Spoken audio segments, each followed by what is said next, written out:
Eco sensitive ઝોનના મુદ્દાના સુરત સુધી પડઘા પડ્યા છે। સુરતમાં વસતા સૌરાષ્ટ્રના ખેડૂત અગ્રણીઓએ વિરોધ કર્યો છે। ગીર સોમનાથ, અમરેલી, જૂનાગઢમાં ઇકો સેન્સિટિવ ઝોન હટાવવા માંગ થઈ રહી છે। વિરોધ કરનારા ખેડૂતોની અટકાયત કરવામાં આવી। મંજૂરી વગર વિરોધનો કાર્યક્રમ કર્યો હોવાથી અટકાયત કરવામાં આવી છે।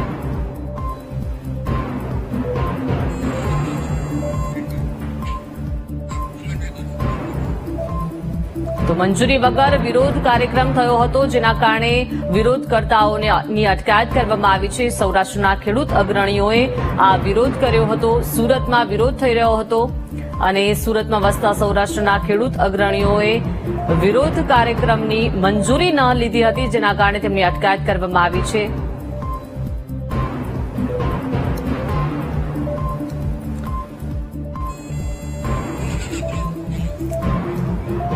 વધુ માહિતી સાથે સંવાદદાતા ધ્રુવ જોડાઈ ગયા છે। ધ્રુવ, ઇકો સેન્સિટિવ ઝોનના પડઘા હવે સુરત સુધી જોવા મળી રહ્યા છે। અગ્રણીઓની અટકાયત પણ કરવામાં આવી, શું વિગતો?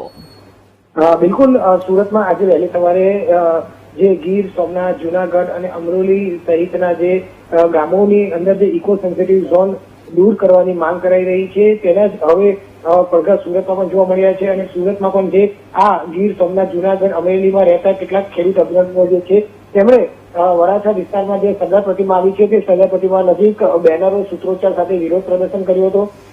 સરકાર ખેડૂત હિતમાં નિર્ણય નહીં લે તો ઉગ્ર આંદોલન કરવાની પણ ચીમકી ઉચ્ચારી હતી।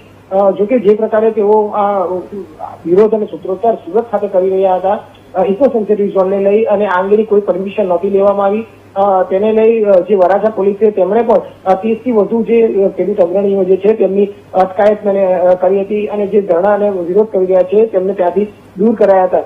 પરંતુ મોટી વાત એ છે કે આ વિસ્તારોમાં જે પ્રકારે ઇકો સેન્સિટિવ ઝોનની છેલ્લા ઘણા દિવસોથી વિરોધ ચાલી રહ્યો છે અને દૂર કરવાની માંગ કરાઈ રહી છે, તેને લઈને હવે સુરતમાં પણ સૂર પુરાયા છે અને સુરતમાં પણ તેનો વિરોધ સામે આવી રહ્યો છે।